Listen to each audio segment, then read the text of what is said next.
नमस्कार, स्वागत है आपका आयॉन भारत पर। मैं हूं आपके साथ कमल मिश्रा। दुनिया को हाईटेक बनाने वाले मिनरल्स पर अब जंग छिड़ चुकी है और इस बार मैदान में है भारत और चीन।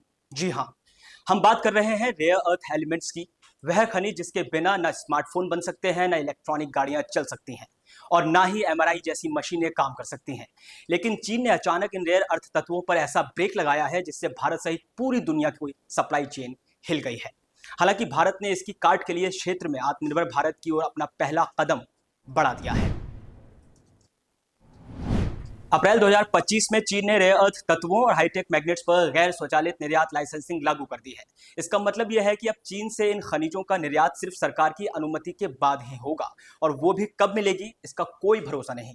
चीन की इस रणनीति का सबसे ज्यादा असर भारत पर पड़ा है। चीन दुनिया के कुल रेयर अर्थ प्रोसेसिंग का 90% तक नियंत्रित करता है। भारत में रेयर अर्थ तत्व हैं, लेकिन उनकी रिफाइनिंग और प्रोसेसिंग में अभी भी भारत पीछे है। यहां सिर्फ इलेक्ट्रॉनिक्स या गाड़ियों की बात नहीं है। चीन ने स्पेशलिटी फर्टिलाइजर और टनल बोरिंग मशीन जैसे जरूरी औद्योगिक सामानों की सप्लाई भी रोक दी है। Mumbai Ahmedabad bullet train project के लिए चीन से आने वाली भारी मशीनरी बंदरगाहों पर अटक गई है। मतलब अब चीन व्यापार नहीं, राजनीतिक दबाव बना रहा है। भारत सरकार भी इस झटके को हल्के में नहीं ले रही। सरकार ने रेयर अर्थ मैग्नेट्स के निर्माण के लिए 1345 करोड़ रुपए के उत्पादन प्रोत्साहन योजना PLI शुरू की है। ऊनो मिंडा महिंद्रा जैसे उद्योग समूह इसमें इन्वेस्टमेंट के लिए तैयार हैं। इसके साथ ही एक 7 साल का राष्ट्रीय मिशन लॉन्च किया गया है, नेशनल क्रिटिकल मिनरल्स मिशन, जिसका मकसद खनन से लेकर मैग्नेट उत्पादन तक की पूरी वैल्यू चेन को भारत में खड़ा करना है। Indian rare earth limited IREL ने अब घरेलू जरूरतों को प्राथमिकता देने का फैसला किया है। यानी अब रेयर अर्थ का निर्यात नहीं, बल्कि देश के कारखानों को खनिजों की सप्लाई की जाएगी। JSW और अन्य कंपनियों को इस क्षेत्र में निवेश के लिए आसानी से नए नए नियम बनाकर आमंत्रित किया जा रहा है।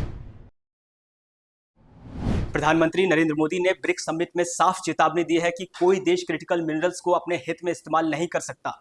भारत अब क्वाड देशों जापान, ऑस्ट्रेलिया और अमेरिका के साथ मिलकर डाइवर्सिफाइड सप्लाई चेन इनिशिएटिव पर काम कर रहा है।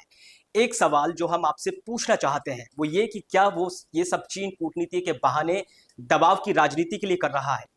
चीन भले कह रहा हो कि ये फैसले तकनीकी कारणों से लिए गए हैं, जैसे घरेलू महंगाई रोकना या गुणवत्ता जांच करना, लेकिन हकीकत इससे कहीं गहरी है।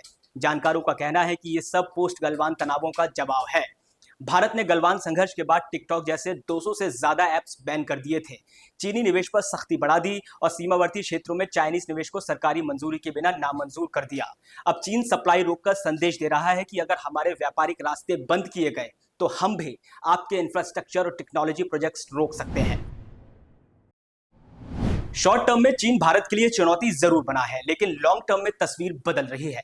भारत ने वैकल्पिक स्रोतों जैसे ऑस्ट्रेलिया, रूस, ओमान से रेयर अर्थ के लिए संपर्क तेज कर दिए हैं। विशेषज्ञ मानते हैं कि अगले 6 से 18 महीने में भारत धीरे धीरे चीन की पकड़ से बाहर आ सकता है। तो रेयर अर्थ पर चीन का दबाव अब सिर्फ सप्लाई का मुद्दा नहीं, ये भू राजनीतिक शतरंज का अगला मोहरा है। भारत भी अब समझ चुका है कि आत्मनिर्भरता सिर्फ नारा नहीं, ये एक राजनीतिक जरूरत बन चुकी है। आपको क्या लगता है, क्या भारत रेयर अर्थ की दुनिया में चीन को टक्कर दे पाएगा या ये जंग और भी लंबी चलेगी? कमेंट में जरूर बताइए। वीडियो पसंद आया हो तो लाइक करें, शेयर करें और आयॉन भारत को सब्सक्राइब करें। मैं हूं कमल मिश्रा, मिलते हैं अगली वीडियो में। नमस्कार।